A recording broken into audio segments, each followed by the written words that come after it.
Hello, my name is Kelly Faley. I'm a director in our Risk Policy and Advocacy Group. Previously, I was a Business Information Security Officer at DTCC, and I've been here for 8 years now. Tausif, would you mind introducing yourself? Of course. My name is TSSF Khan. I'm the Director of Third-Party Risk Governance and Reporting at DTCC. My team is responsible for the governance framework of our third-party risk management, as well as firm-wide awareness of critical third parties, roles and responsibilities that we have for our business owners, monitoring and oversight requirements for our high-risk third parties, as well as firm-wide reporting, and lastly, regulatory responses that which we partner with Kelly's team often on. So we've seen a heightened focus in operational resilience-related regulation and guidance, and this directly impacts the way that we manage our third-party risk relationships.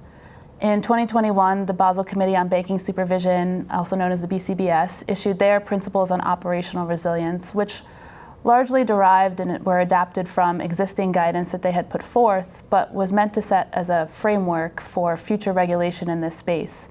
And since then, we've seen several jurisdictions develop regulation and guidance that align with those principles. But top of mind for anyone in operational resilience today is the Digital Operational Resilience Act, or DORA, from the European authorities.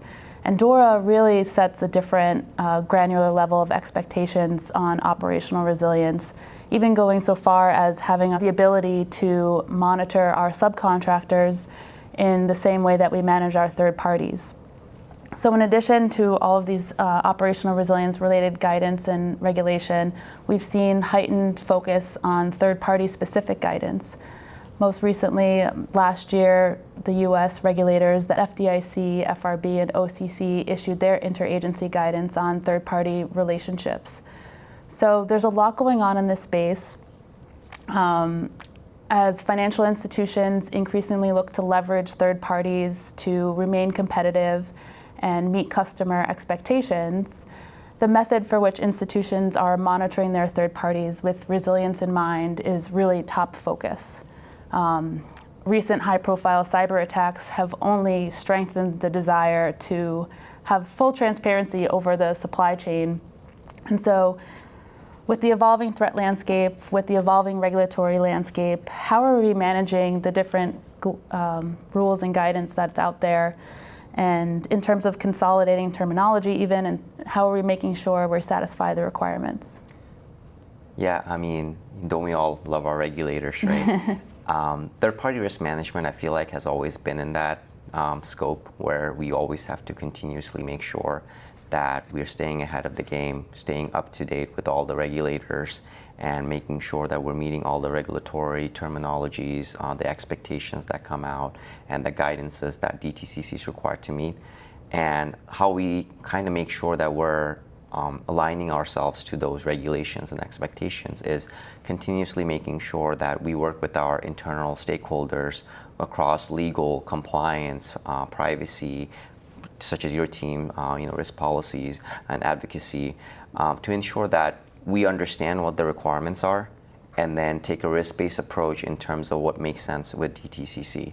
So for example, when we talk about DORA, right? DORA now expecting us to do a lot more beyond just our critical third parties and our third parties in general in terms of monitoring and oversight.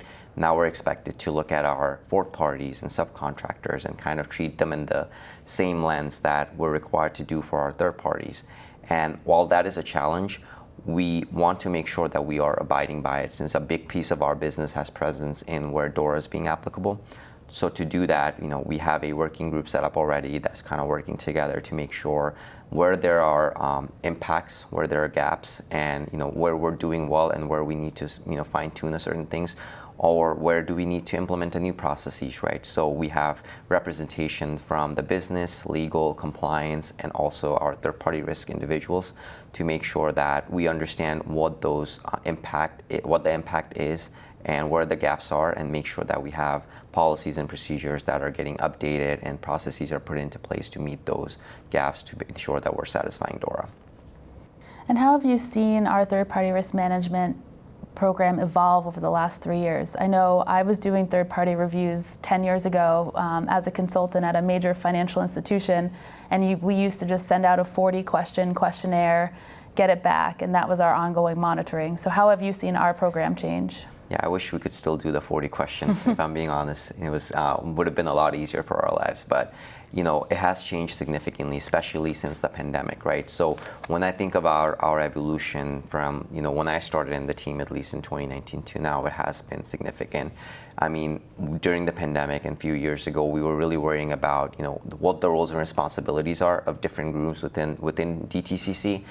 Where does procurement come into play? Where does legal come into play? Where does contracts come into play? How is privacy involved in our processes, and how our other subject matter experts like technology risk kind of sit within.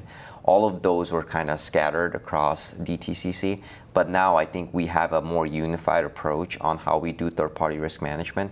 So to give you an example, the subject matter experts, mostly all of them are now aligned within our team, and they're performing reviews where we know where the struggles are and where the gaps are, and we can tackle it ahead of time instead of having to rely on different groups trying to pull them together. So that has been a big change. But in addition to that, 3 years ago, we were just collecting information for our fourth parties, subcontractors in this case, right, what the regulators call it. And now we're actually doing subcontractor risk management and do have a program in place where we're actually risk assessing these subcontractors. That's great. And you mentioned fourth party. This is top of mind for a lot of regulators. Like I mentioned, there have been a lot of high profile attacks related to supply chain issues. So can you elaborate a little bit more on what we're doing with our fourth party program? Sure. I mean, when I think about our fourth party risk program, we've always had some type of fourth party activity going on at DTCC.